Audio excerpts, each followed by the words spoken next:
Welcome to The First Turn. I'm your host, Hyena, and today, Llama and I are going through the results of LVO for the Warhammer 40k and AOS championships. We talk about the upcoming balance sheets and slates that should be arriving in the coming weeks. We talk about the Old World release, future events, what it will look like going forward for AOS and Old World separately, and more. If you like what you hear, give us a like, thumbs up, follow, subscribe, or share. Or leave us a comment, letting us know what you'd like to hear us talk about. Alright, let's get to it. Old World, it was you're getting 2 or 3 new models, and you're using all your old stuff.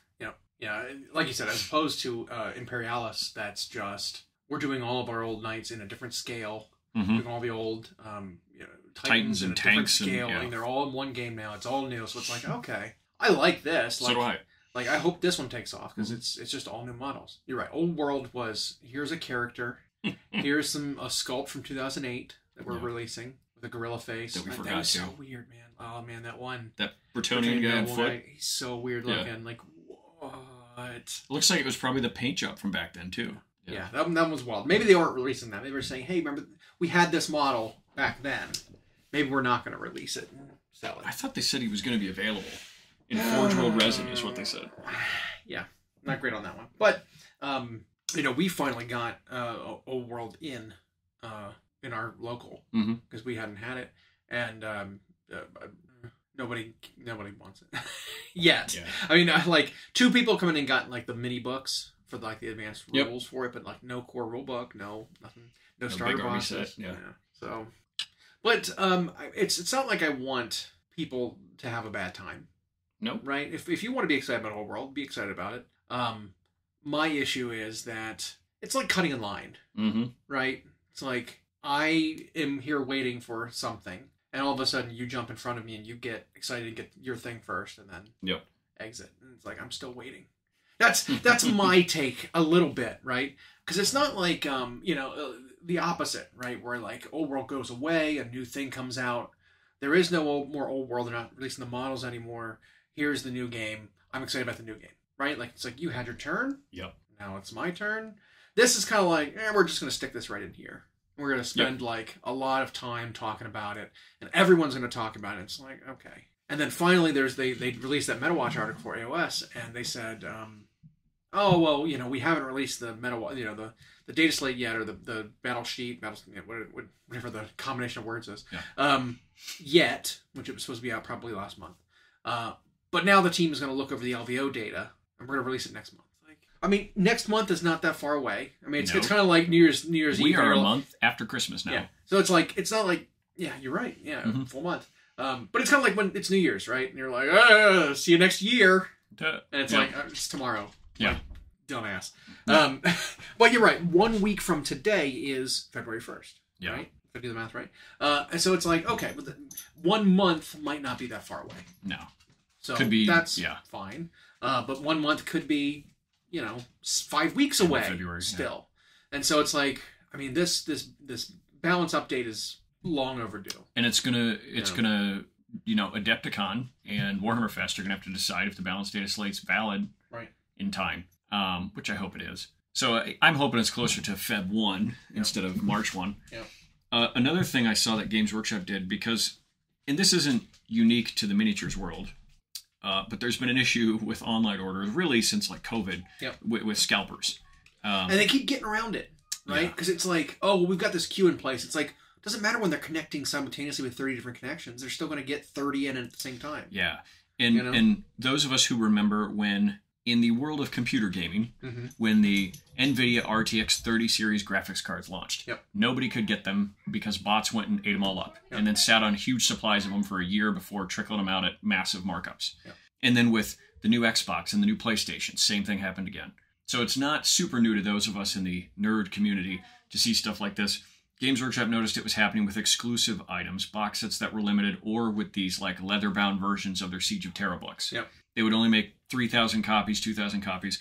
No one gets any of them because no one gets in because the bots get them first, and then they're brash about it. They brag on their social media or whatever and say, "Look, I got 28 copies," and then they're selling them for $300 on eBay, and people are like, "Well, I guess if I want it," and then they go and buy it. They do it. It's like, don't do it. Yeah, and so I saw that Games Workshop's tried to take a number of approaches. They put another layer of the I'm not a robot thing, but then they went one step farther, and now they're doing just a limited one per customer on it. So when they see an order placed for this and it's shipping to like one place, then they're canceling at one. They were able to recover something like 500 or 600 books where people ordered multiple and they just canceled them all down to one. Now, see, I'm not crazy about that because people can share an address. Yep. And so it's not one solution. Or one scalper might have 8 PO boxes or something. Yeah. So it's not perfect. They were able to recover some. Customers are going to be able to get some. The funniest part, though, is the reseller community, I should call them. I guess the scalper might be a harsh word. They got upset and actually threatened to sue Games Workshop because they were only able to get one book instead of 20 or whatever they were trying to get. I don't think they're going to... I want to see that argued in court. In court, right? Even just common sense. Yeah, right. It's like, I want to see that argued in like litigation. Yeah, you're cutting into my... Hey, I tried to order you so I can sell them afterwards. At a huge markup. Hey, what's the deal? I'm suing you for that money loss. It's like... Yeah. I guess most of the legal conversations that have happened, Games Workshop literally hung up the phone on them. Yeah. So, but that community of resellers is already starting to find another way. Yeah. So what they've communicated to each other, and everybody look out for this, is they're like, well, don't share... like bragging about the purchases you made, and wait until you've received like shipping confirmation before you let people know how many you got and start reselling them. Right. Because people try to resell them before they've even like... Yeah, I've seen those like on eBay where it's like, 300 available. Right. Or 300 sold. And it's like, but this is 2 weeks before it's even on pre-order. Yeah, book's not even available. Like you're that confident that you're going to get 300 of them? Right. And you're pre-selling them before you've even ordered them? Like, yep. And they do that again with that other stuff, with the video games and the computer parts. And so that's what they were... So we'll see. Games Workshop's trying stuff, though. Yeah. And they're trying stuff quickly to try and help people get some... I have never... It was like because of one of the first ones, I never got the collector's edition one, so I just haven't gotten them. Yeah. I just went with the regular. No, I don't mind the books for like AOS that come in the army box. Oh, yeah. I like those, yep. Those I got the Slaves to Darkness one like that. And so like I generally get the army boxes, so you can get that book both early and as like an exclusive special edition. Yeah, they're really nice. I do like those ones. But they do stick out as being very different because not every army has gotten one of those boxes. Yep. It's just been like the armies that get a big refresh get a book like that. So yeah, my bookshelf is a little mismatched. You know. And I think most of the community supports the idea of like just buying it, like letting people have a chance to buy it. I don't think if they want it to feel like limited edition, I don't think the answer is for the company to make 10 times as many. So, because then is it really limited? So I get why they do it this way, but it's tough because I think those resellers are very good at what they do, and they're always going to try to find the next way around it. Well, it's a product of like the world we live in, right? It's like got to find that niche market of however I can cut a piece out for myself of capitalism. Make a quick, $3-4 grand or whatever. It's like look at people go to like garage sales and they look for deals, right? And find something. They've got an eye for something. Antique dealers, scrap metal.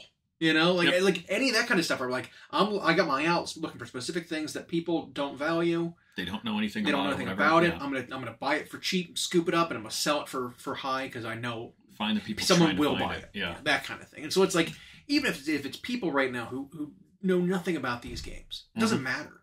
That's not what they're in for it. They're not trying to distribute Games Workshop material. No. They're saying, hey, here's an opportunity to buy this for cheap and sell it for a lot of money and make a quick turnover. They might not even know what the Warhammer universes are, right? But they've done research on where these little niche things are. It's the same ones who are doing that with Pokemon products. They don't play the game. They don't watch the cartoons or read the anime or whatever. Yeah. They just buy it all because they know what's going to resell to people for a markup because it's limited. Yeah. Whatever. At least they're trying something. But I guess, shame on Games Workshop for going 9 books without making this adjustment in the series. Yeah. Kudos to them for trying to do something to give it back to people. Yeah. But okay, so into game stuff, right? Yep. So beyond that, we've got. I know they're finally starting to catch up on some of their shipping because we had a horrible snowstorm in the last couple weeks. Yep. And their Memphis office was, or the Kentucky... It's Memphis, I think, yeah. The distribution center was all snowed in. So, like, we haven't gotten anything ordered. But Old World finally came in yesterday or day before, maybe. So that's out, and it's going to be available to see if anyone's actually going to start playing some of that. They've released a couple of other Army supplements, digital PDFs for Old World, which you can actually go look at now. The Legends ones, and then the ones they're going to support. We saw a little bit of the Orcs. It doesn't look like... So, I want to talk about this, mostly because I think it leads us down a road that we can extrapolate some information from. Okay. So what is going to be available in Old World is not going to overlap with what's going to be available, properly supported, in Age of Sigmar. Right? They've said that. We want to separate the two games. Armies aren't going to overlap anymore, blah, blah. Some of them are going to overlap because they've got the Legends rules. So things like Lizardmen. Sure. Skaven, which I think is interesting. Right? Is Skaven not going to exist in the Old World properly? That's very interesting. Dark Elves. Right. You know, they're still part of AOS. They're not... They didn't get cut like the Wood Elves did, like the like all the High Elf models did, like Free Guild. You know, none of that got got carried over into the new Age of Sigmar book. They got replacements basically for a lot of that stuff. And so like Old Empire Knights and stuff like that are going to go back to rectangle bases. But we have seen in like some of the artwork, we know what armies are going to be carried over and what units are going to be carried over back to the Old World. We saw plenty of plastic dwarves fighting against the orcs. So we saw that. We saw their release for the Orcs and Goblins army, lots of old metal stone trolls. Which, that's an interesting thing to me, too. Because it's essentially the same model, just an updated one, is in AOS. And it's the same thing, right? Both are being supported. You know, Gloomspite Get still has rock trolls, and they have rock trolls. But the ones that you're supposed to use for Old World is going to be the old metal ones, with like the ballsack noses. Right? Those ones that are... but that's really weird, because it's like, well, for that example, you could have just used the new plastic trolls and put them on the correct size bases. You know, like there's not enough of a difference between those old and new that like you need to differentiate that. Yeah, I don't know, that was really strange to me. Black Orcs are the same thing. The old Black Orc models, the gorilla ones with like instead of the new Ard Boys. Instead of the new Ard Boys. So the new Ard Boys are very piggy. I don't know if you've seen the design aesthetics of them, but they're like gauntlets are like cloven pig hooves. For gauntlets, and they got lots of tusks and like pig snout noses. Like they're leaning really heavy on the pigs for the Iron Jaws, which is weird because all the other ones were into pigs. Iron Jaws were the least piggy, piggy. So now they are piggy. So very interesting, at least. But I think we can see maybe what's going to be in which based on some of this. Like obviously the Legends armies from Old World are not going to be given support in the Old World, proper updates even, maybe. But definitely not new models and new army books and stuff like that, or what do they call them? The battle times. They were journals or something like that? Arcane journals? Yeah. That kind of stuff. They're not going to get that kind of support. They're not going to get an army box. They're not going to get new resin characters on rectangles. Whatever. But like that makes me think that even more sure now that perhaps something like Skaven is going to be cemented in AOS. Because I was worried, I thought for sure, the reason they were holding off. Because they're like, it's going back to Old World. I thought for sure Skaven were going back. Like, I was like 98%. Yep. So it's like, that's why they held off for so long. Skaven are such a staple of the Old World setting. Because they're so unique to it, that it's like, surely if they're bringing it back, they're going to go. But no. So, that's interesting. But like, stuff like that, you can kind of like see with what they're planning. It's like, okay. Well, and I think it can also be a thing that they really want Old World to be old. I mean, at some point, I'm sure they'll revisit the armies and start giving them stuff. But the true separation of like you're using the old trolls and the old guys on horses, and even though there's newer versions, I think it's like how that last wave of rules updates for 40k and Horus Heresy, they actually like separated a ton of the models that were like these are no longer with 40k data sheets for match play. But you are allowed to proxy them if you want. You are, sure. Which that's fine because looking at that new Leman Russ. For the Solar Auxilia, it's like if I were gonna start a Ash Militarum army, it's like I'd use those ones. They look way cool. Well, because they are like 10 years newer, you know. Yeah, and I'm sure people could do that if they want the Troggoth kits that look better. They might do that. I just think for packaging, they probably don't want to double them up as I don't know. But then it's like, well, now you're gonna make an entirely new kit, specifically using these old. But look at how many release windows they get to fill now. I know. Like, you're right.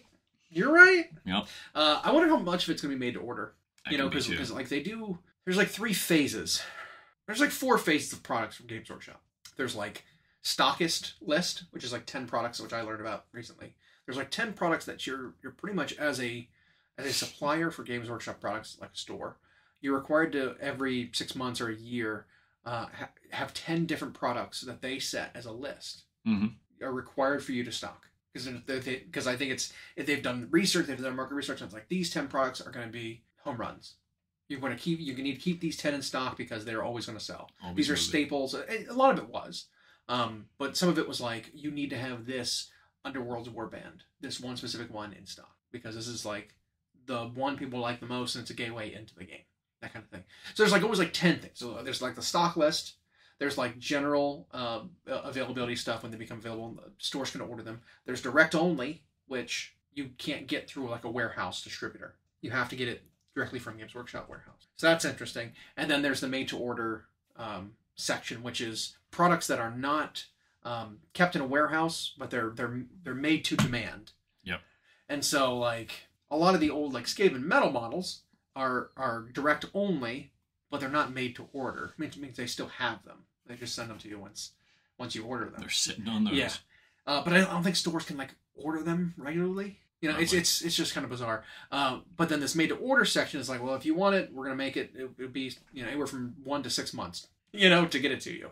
So I wonder how much of this stuff is going to be that, right? Because they did a pass of like Cetra and Thoric. Is his name Thoric? Ironbrow? I don't know. Who was the runesmith with Craggy? Oh, on the Anvil of Doom. Yeah. They did that a couple years ago where they made Thorgrim Grudgebearer? Grudgebearer? No, that was the guy on the Palanquin. Yeah. He's the High King, Thorgrim. Oh. I don't remember the guy on the Anvil of Doom's name, but I know Craggy, his apprentice.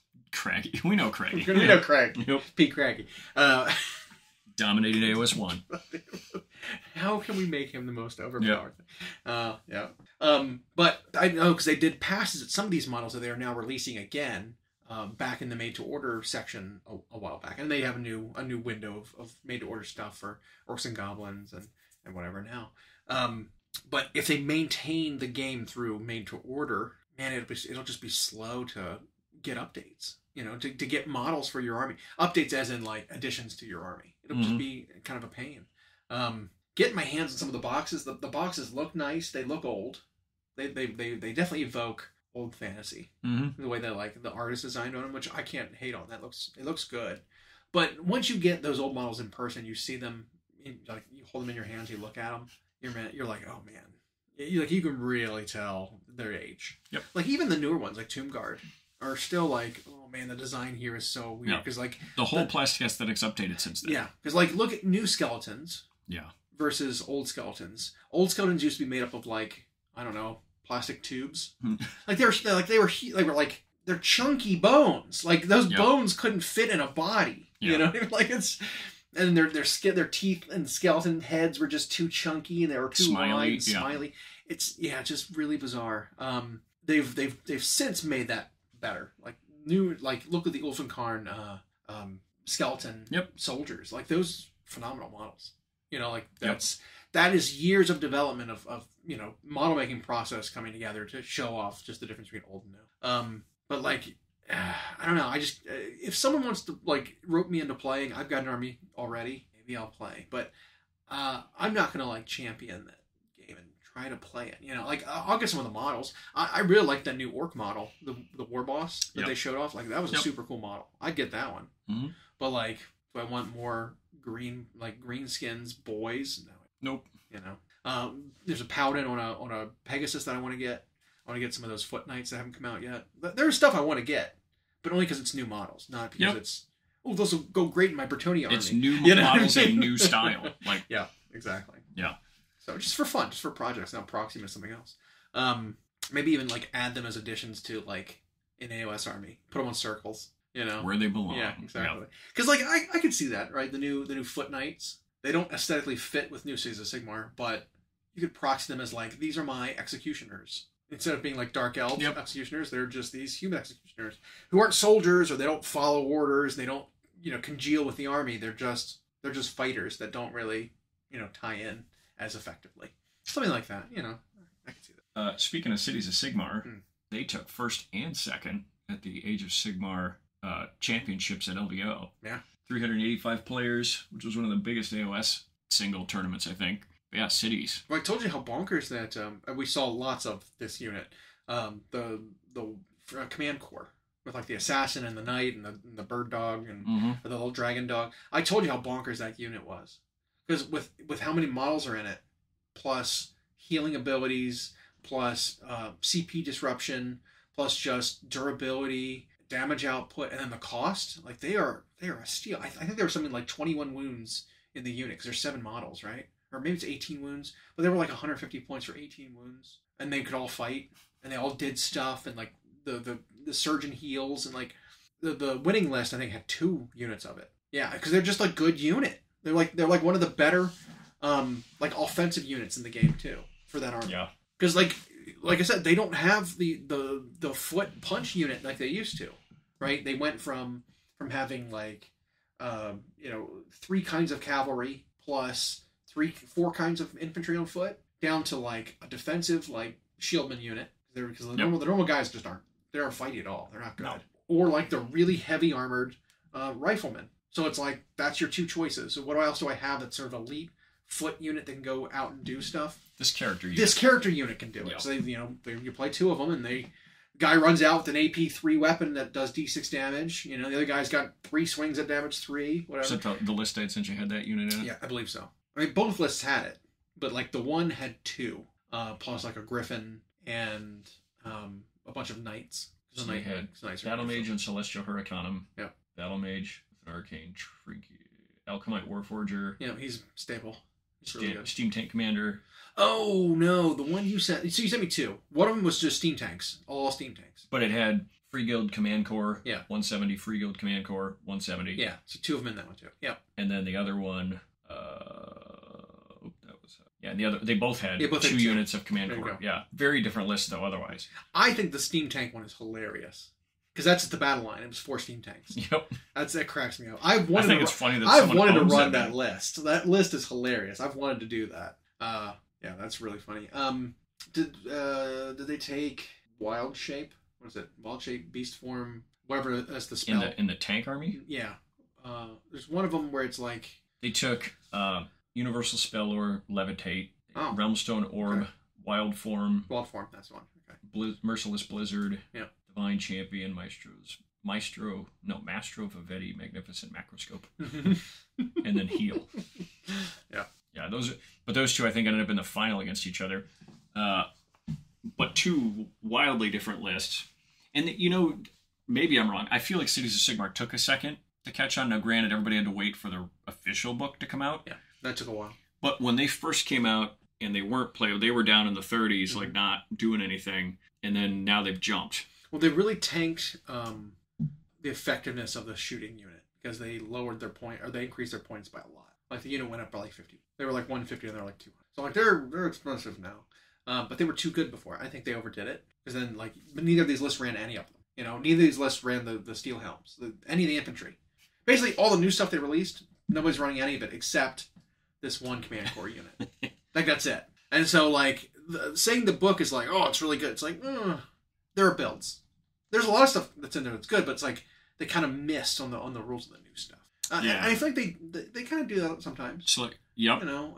We have Dark Angels coming up, and some leaks have been showed off for some of their units, and they took a lot of the punch out of all of those Space Marine units for Dark Angels. And for having cool new sexy models, they sure will not see the battlefield because they just don't do anything for a lot of points. Like they're very expensive. Like Blackwing Knights are like 60 points a piece. And they just don't do it because they got stat reductions from what they were before, as well as a point increase. And it's just like, why? They weren't great. They weren't good before at 60 points a model. Why did you take away all their power anyway? I digress. But Cities was kind of like that, where it's like, okay, some of the new stuff looks great, but you don't really play much of it. Yeah, and it. I think I'm going to make a bold statement. I don't have data, but I think we see that as often as new models are good. Because a lot of times people say like, well, GW is going to try to push the new models, so the rules for them are always going to be great. And it's like, I see just as often when this happens, where a whole slew of new models come out, and those are not the ones getting played in the army. You know, it ends up the older stuff in cities that's getting used, the tanks and the you know, whatever. The Hurricane. The Hurricane, yeah. Like I saw one list, someone was playing the double-headed Griffin mage. It's like, what? Yeah. I've never seen anyone play that. What do you? It's wild. I saw a Free Guild General on Griffin. That's on one of those too, and it's like, okay, some of the cool older stuff is getting some play. I love it. Yeah, with the Command Corps being the only like newish thing, and then the Warforger too. He went up like 30 points. He's up like 170 now for one dude or something. Now Pontifex Zenestra. Oh yeah, was played in one. Yeah, she is the new she's on the palanquin. Like she's being carried by the two dudes. Yeah. I always forget about that one. Yeah, so she's similar to like a Grail relique. Mm-hmm. You know. Oh, this one played Steel Helms. The one that had 2 Command Corps also had Hexbane's Hunters. Oh, that's right, the Witch Hunter. Wildercorp's Hunters. This is really good. Yeah. Duralia Van Denst. Yep. Gallon Van Denst.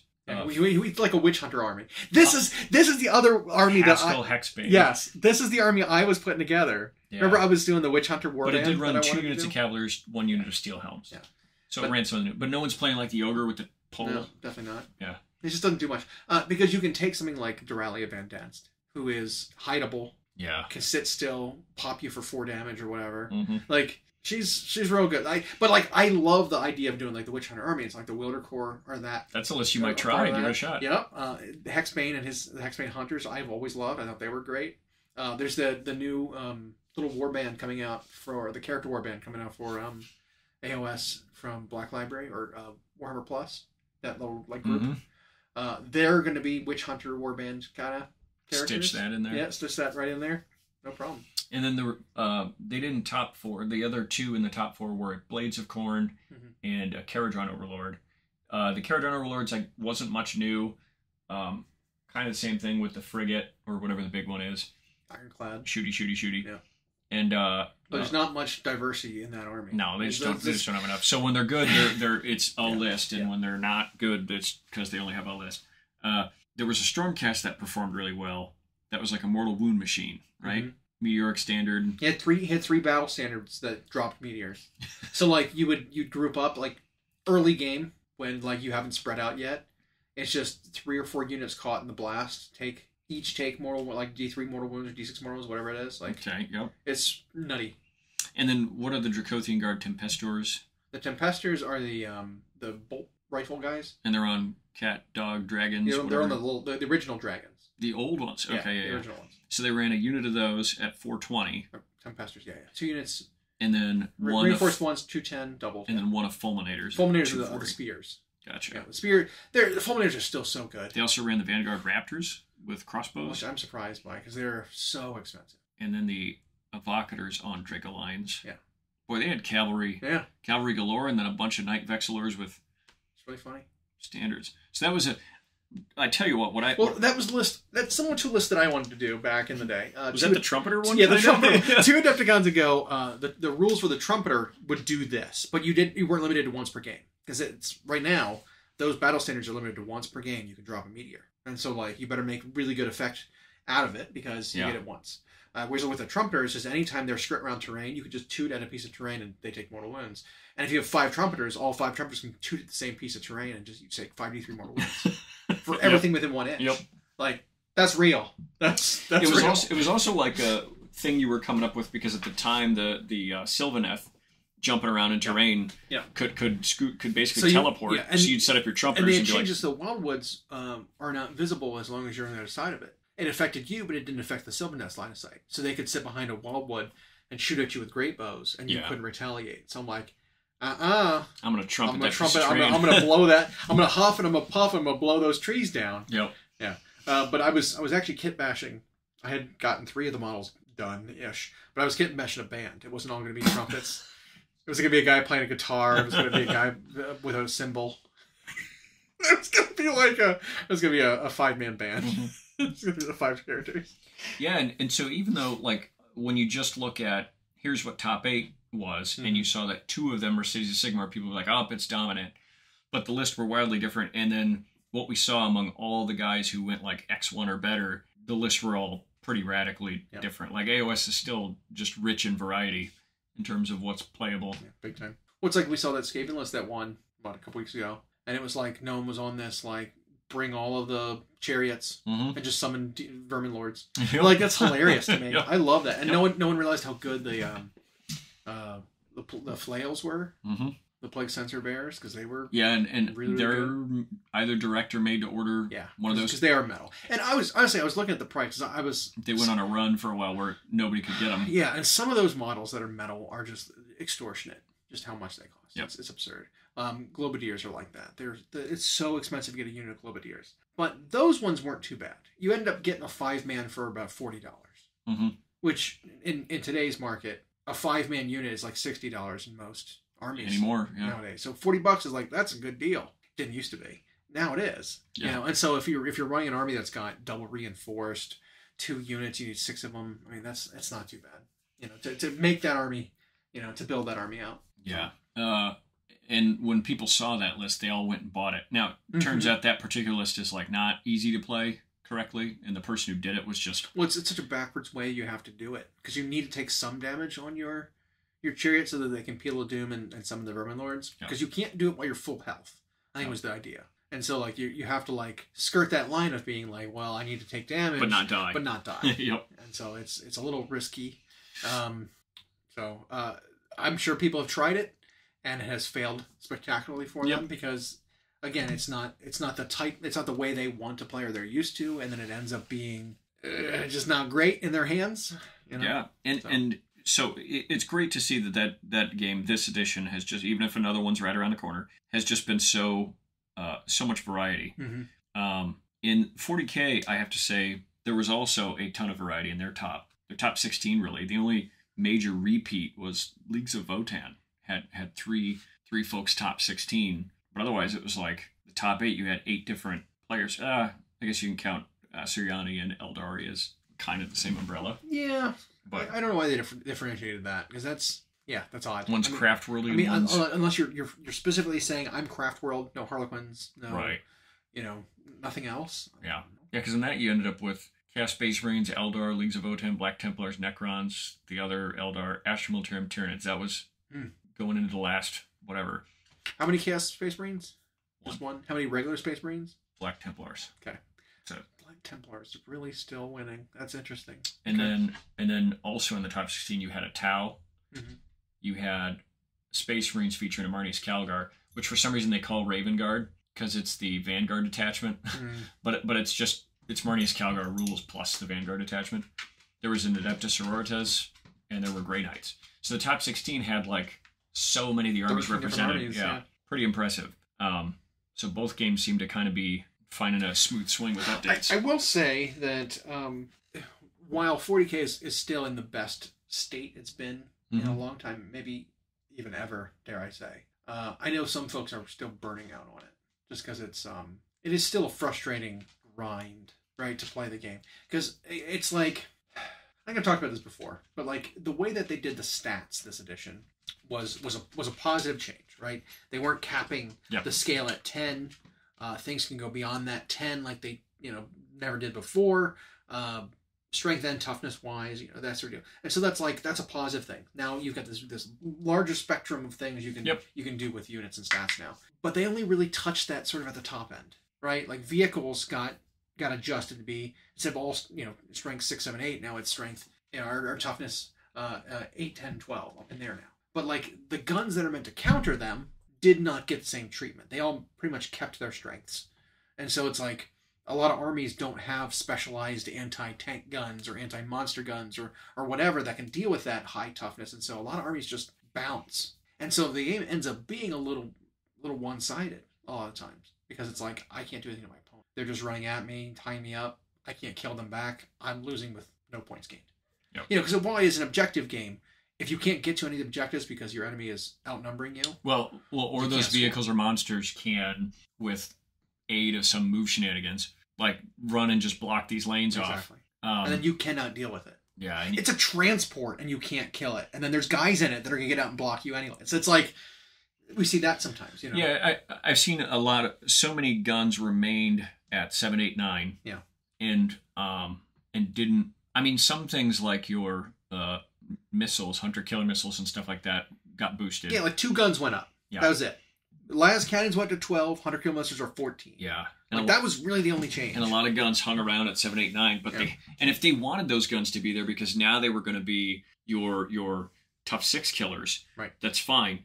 But they didn't give us a replacement, a handful of guns that were going to hang out at the 10 to 14 range, other than single super one-offs in an army that might not even be on a unit that's playable. Right. Or just on a unit that's too expensive. But they had this whole gambit of like special universal rules they were touting. It's really only like 7. It's not that many. Like they could have a lot more special rules. I mean, look at Old World's rulebook. It has like 131 universal special rules that they just tag onto the data sheets. Yeah. Like you could do more, and then make it more interesting. Yeah, we talked about that. Yeah, because the only ones that really got played with were like devastating wounds that were expanded upon. But like melting guns. Like are just the most feel bad weapons in that game because they have no purpose. Like they have no real good target unless you've got like miracle dice or you've got tons of rerolls or something. Like melting guns just don't work, because you need to get so close and then there's a pretty good chance that you're going to wound on a 5 against the vehicle, and then there's a good chance like you're not even going to half kill it. Like it's just not good. And then if they decided that gun's no longer going to be the vehicle one, because melta-guns for 9 editions were like a catch-all gun. Yeah. If they decided that's not its role anymore, so we're going to have it, it's like, well, then what targets did you give us for it? There's not enough of them. Yeah. Because now this gun sits out here and... I would love to see if they lowered the strength of a melta-gun. So it wasn't strength 9 or 12 or 14, whatever. If it was like strength 6. So it's like, okay, it's not good against everything. But it was like anti-vehicle 4+. So no matter what the toughness of your vehicle is, which is what it wants to be shooting at, you're always wounding on a 4. Like, that would be fine for me. That doesn't make it too good. It makes it reliable against the target it's intended for. Might even make it cheaper. Like, they might be able to... And then it's like, well, I'm not wounding all infantry on 2s with it. Yeah. Heavy infantry, I'm not even wounding. I'm wounding on 3s. Or even, like, there's a lot of strength, like, tough 7 dudes in the game now. It's like, okay, so even those targets I'm wounding on, 5s. Like, that's not awful. It's got its purpose. But there's so many guns that are just like heavy bolters. Heavy bolters are just the most useless game. Do nothing. Yeah. Because it's AP 1. With how much cover there is in the game and how easy it is to get cover, it's AP 0, essentially. And then it's only a few shots. It's a heavy weapon so you have a penalty to hit if you move. Like you're hitting on a 4 if you're a Space Marine. Mm-hmm. And then what are you shooting at that like, a better gun can't do already? Better. Like if it shoots at a vehicle, it's winning them on 6s most of the time. That's horrible. Like, why is it still a 5? It's like 5 gun. It doesn't make any sense.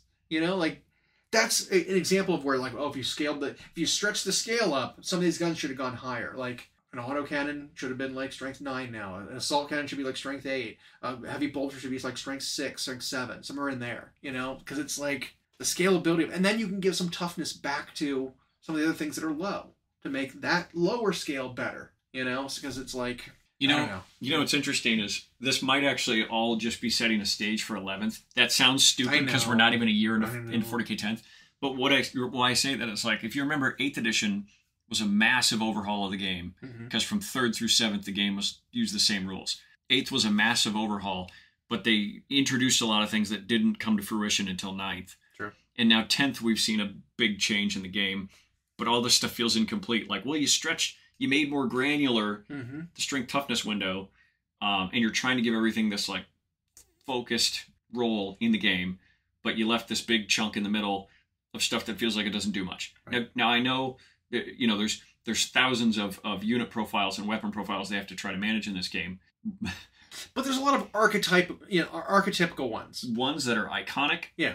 And they don't do something. Right. Or you didn't give us whatever their target is.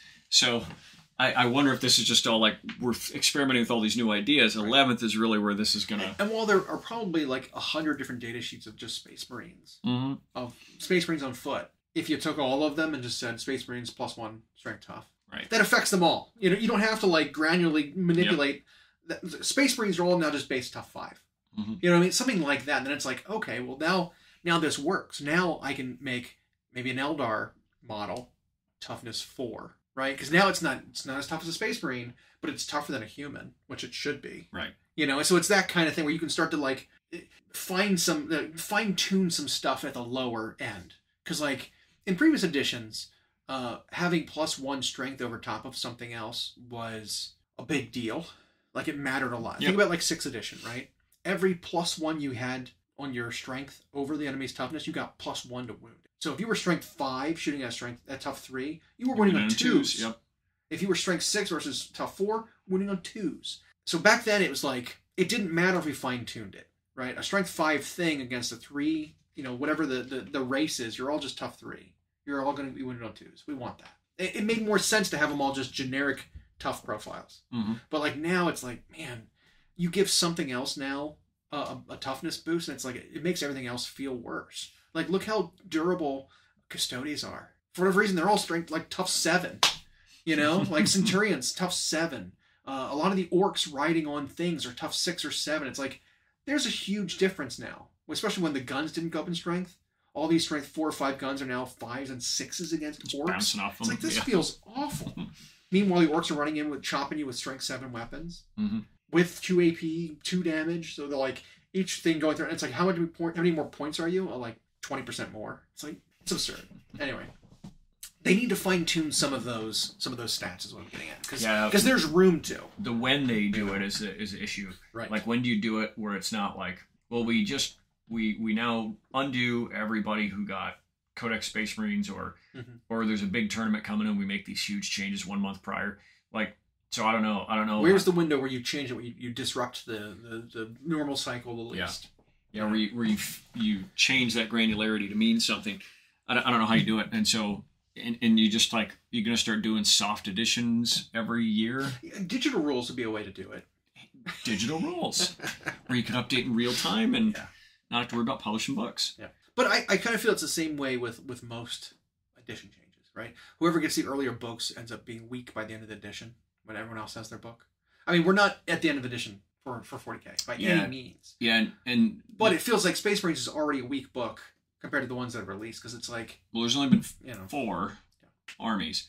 The codexes haven't really done much to outshine their indexes. Space Marines just are already kind of dumb. Yeah. I mean, Tyranids are only at a 44% right now win rate. Yeah. Even though when I read through it, I feel like they're great. They just don't seem to be playing that way. But Marines have been like, unless you're one of the super specialist Black Templars or Dark Angels, or you're playing a full Dreadnought list where they're all tough 12 with strength 14 fists, but 2-up save into the right tournament that day. Yeah. You have to get into the and then it shines. Yeah. So I mean, again, there's stuff in that army that's like, this is really good, but it doesn't make everything in the army good. You know? Nope. It's and when you're talking about the army with the largest roster by far, and like 8% of their units are super good. Yeah. You know, with one list, or it has to be where it's the same list no matter which chap you are, but like you have to have Marnius Calgar and his crew because that one unit's super tough to kill. Yeah.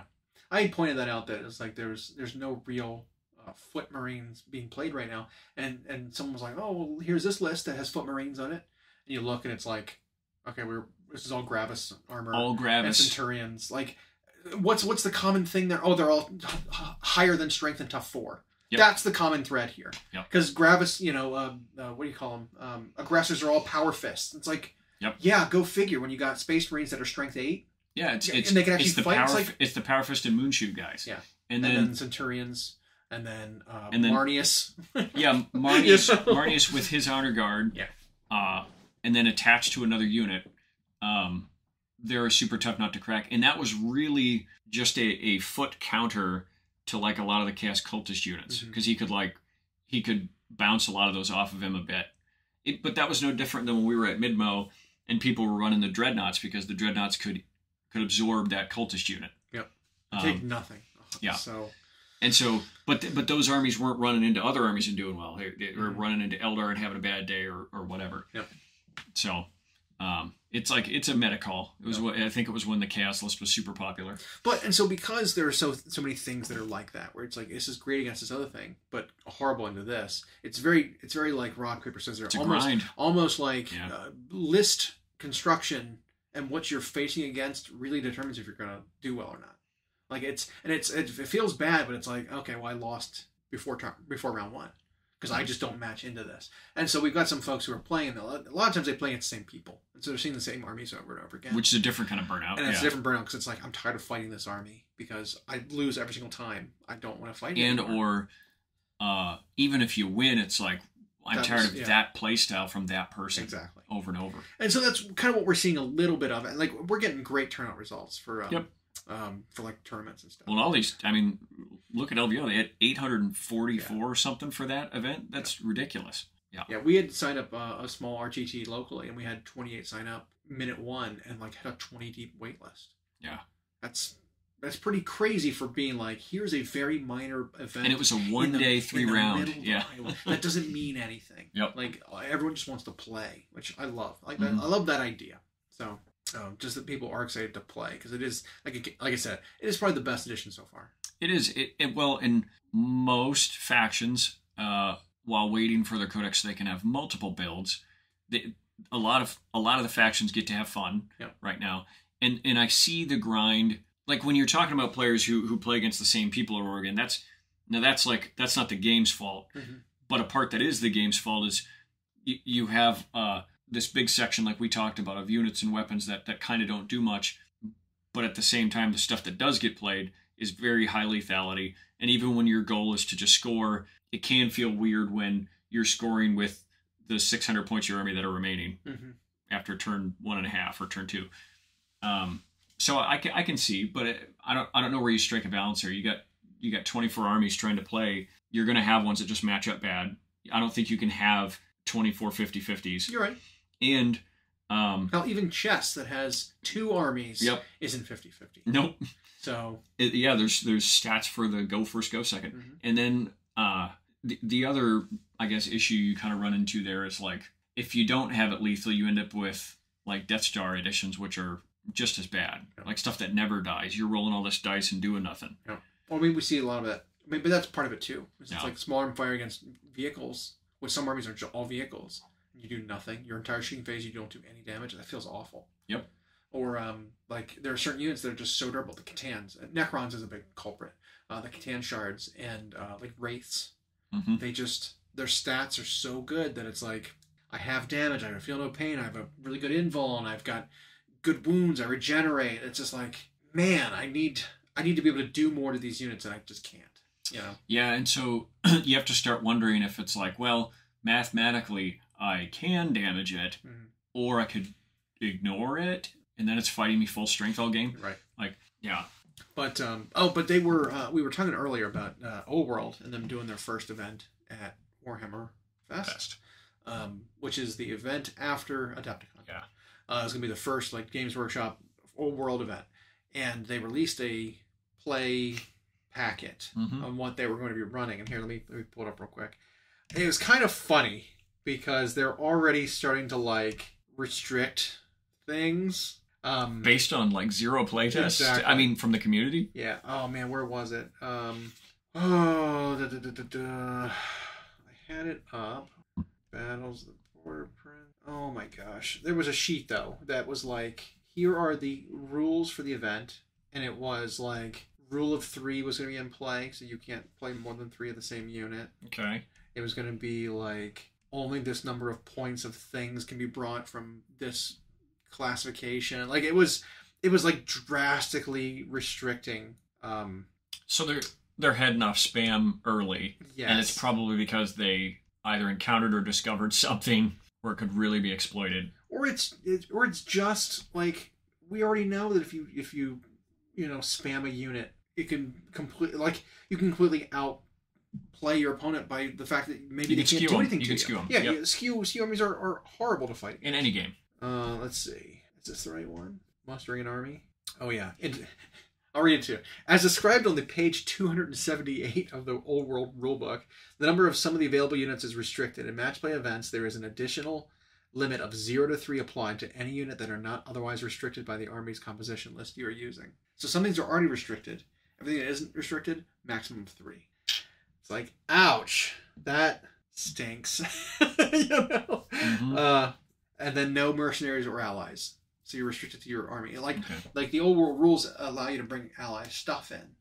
And like for these events, it's like, no, none of this stuff that's like we'd allowed in the core rules we're allowing. It's like, well, so their first big event is going to be bare bones. Yep. Rule of 3, bring your journal. That's what you get to play with. Man, it's just, I wouldn't even try to convert or scratch build a model and take it to a Games Workshop, right? But they have rules for that, and it seems like a pain. For any converted or scratch built models, you must seek permission from the Warhammer Events World .com, email address, including photos of the models in question where possible, at least 2 weeks before the event.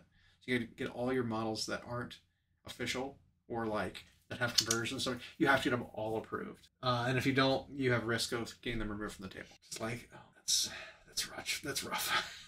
But I like that the packet they released is so thorough. Like there's timelines, there's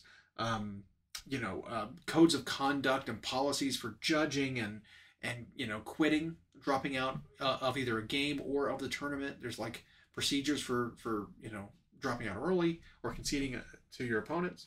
And it's pretty severe because most of the times what happens is at a certain point in a game, it's clear who's going to win. Yep. Is so the person who's losing is like, in the sake of saving time, because we've got 4 more events going on today, or 4 more matches going on today, we're just going to call this you win, and we'll go get lunch early, or whatever, right? Whatever that kind of thing is. But like, how do you handle that, right? How do you handle that in terms of a tournament organizer? Do you say, okay, well, you just take the points at the time of quit? That feels bad. Yep. Because then it's like, well, I could have played 2 more rounds and gotten more points. And so for tiebreakers or whatever further down in the event, that matters. Do you give the person who quit a 0 and then give the other person 100? That's what Games Workshop's doing. If you quit a game, your score gets reduced to 0 and your opponent gets 100 maximum points. Or whatever, 100% of the maximum point. Well, that feels bad too. Yep. Because then that's rife for collusion, right? You match up against an opponent who You're like, well, I want to boost you into the next round. I'm going to quit before the game ends. Yep. And just get you a maximum 100. Right. That doesn't feel right either. And so it's like somewhere in like a sweet middle ground there has to be, it has to be it, right? Like maybe the person that quits gets the points that they had at time of quit, and then the other person gets to, play the rest of the game out and get how many points they could. Or they score maximum on their secondaries and primaries for the next 2 rounds, and you calculate it that way. Or you just say, well, a quit counts as 80 points out of 100. Something like that. Right. Right? So like you get a decent, respectable number of points. But you discourage the collusion a bit. Yeah, but you don't get maximums. You can't just boost someone into the lead by just having all their opponents quit on them. Right. Or it could be even shadier than that, right? Where a person could be like, hey, I'm going to beat you. Why don't, instead of me just getting how many points I did, how about you just quit? And then I'll just get the 100. So you can talk your opponents even into giving you the 100, which so that you can get top. I know it's happened in every game system ever. Yeah, yep. Exactly. And so I'm not crazy about the quit policy. 0 points. It's just it doesn't feel good. I almost feel like they're discouraging the wrong thing, right? Right. Like you're discouraging the quitter and not the person who's trying to collude with an opponent to max score themselves into the top. Exactly. But I suppose that, I don't know, that might just have been a one-sided thought when they made it. Mm-hmm. Didn't think it goes the other way. And again, this is the first big event. So they might because it's discouraging quitting. Right. Right? Like, that's what they're trying to punch. It's like, well, you get 0. You should want to play. It's like, who gives a shit? Yeah. If I'm in the loser's bracket, who cares if I get a 0 in a game? Yeah. That's not the point. I'm going to boost my opponent. Yep. So, at least interesting, something to think about. We'll see. We'll see how it goes. In their first major event, there could end up big mistakes, and they've got to revise it. But it could also be. I actually think this is early for them to do a big event with the game. Yeah. So if we're looking at the first Warhammer Old World events coming soon, so I know Games Workshop was taking over or partnering with ITC. They're partnering with them, yeah. Which, I mean, we had heard that before anyway. Back a year ago, they were. It was like 3 years ago. Yeah. Right. But with the fear of breaking models to check if they're resin, that whole thing, that whole scare, which never happened. Yeah. We knew it was coming, And we knew that if it was going to be successful, that it was going to be an even stronger partnership. Yep. Right? Because having a unified points tracking system is just good. Yeah. You know, like it's... I mean, if video games have done it forever, and Magic the Gathering's done it forever, like, yeah. But it sounds like they're going to be using BCP as an app. Oh, maybe. Too? I don't know. It was something like that. For the tournament tracker? Yeah, so it was something like that. But they were talking about the games that are going to be going on there, and it's like, I don't know if they were only showing off the minor games that they were going to be hosting events for, but it looks like a doubles for Middle-earth. They're showing that off. Match play Middle-earth doubles. Warhammer the Old World battles on the Border Princes. I think that's the full-size 5-round 2,000-point army kind of thing. Classic. They're doing a Legion Imperialis thing. It was a match play tournament on Imperialis, 1,500-point army, whatever the size that is. War and Conquest, which is a 1,250-point Old World event. Blood Bowl, and then that was the last one. And then Blood Bowl match play. So all of those events are going to have like events there, match play packets kind of being run there, which is like cool. I mean, I'm excited to see that like other games are getting like match play tournament packets and stuff. Yep. But outside of like the major games. Well, and it allows because like any TO can like run an ITC official event. Right. And I like that. I don't think Games Workshop's, they've never even moved to taking over that stuff. They still want independent tournament organizers everywhere. Who's going to stop them? Yeah. Like, who's going to stop you from running your own tournament? Yep. Well, and then having it count for the same point system, which I like. They just have their own official events between the U.S. Opens and the Warhammer Fests. But those also have ITC points, which is cool. But it's interesting is I wonder how it's going to affect how tournaments are run. Right? It may be a little bit to maybe kind of try to match Games Workshop's approach to tournaments. Is they going to try to set terrain up similar to how Games Workshop does theirs, so that it's a fair like comparison between the events of how well you do? Because like I know right now we're sort of adopting as a greater community these like very specific uniform sets of terrain where there's like 5 pieces, and then we're doing player placed where like you have a phase before the game starts where you set up your own terrain and with very specific restrictions. So that you're never screwed over by the board. That's the big thing.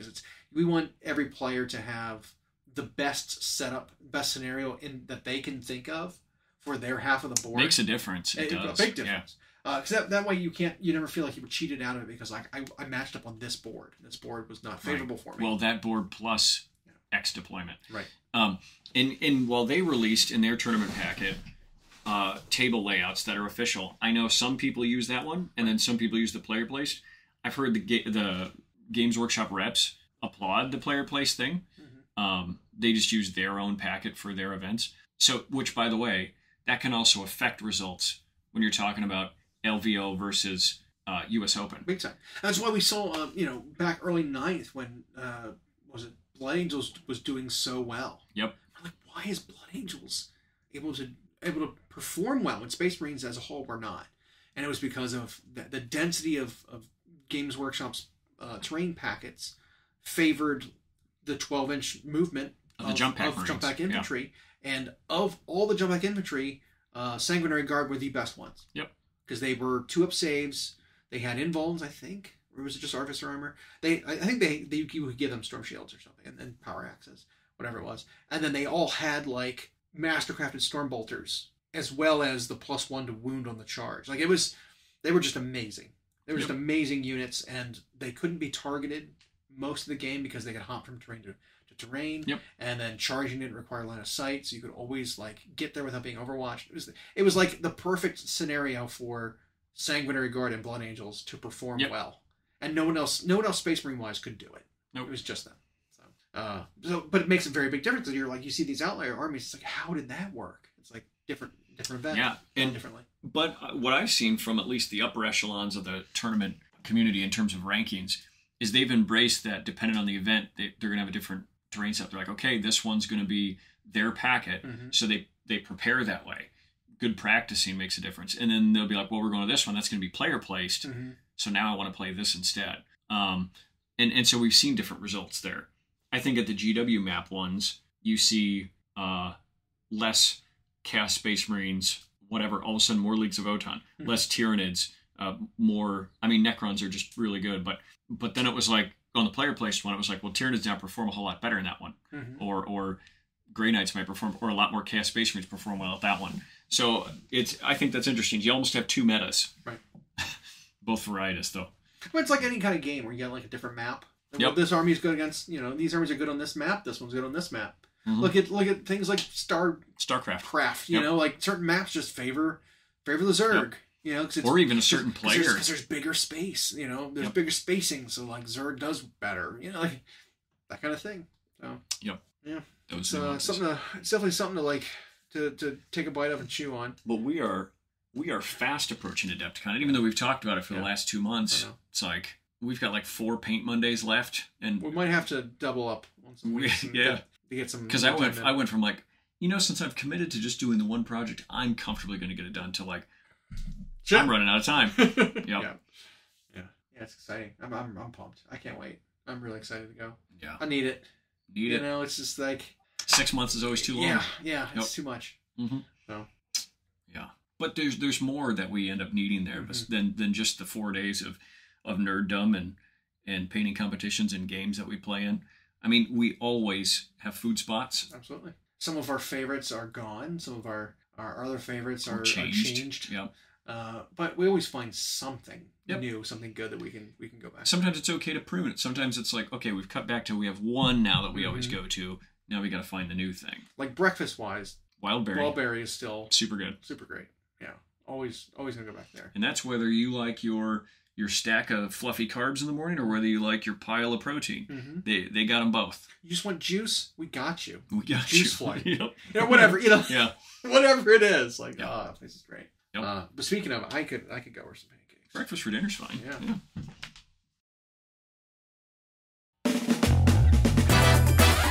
Thanks for listening. We hope you enjoyed.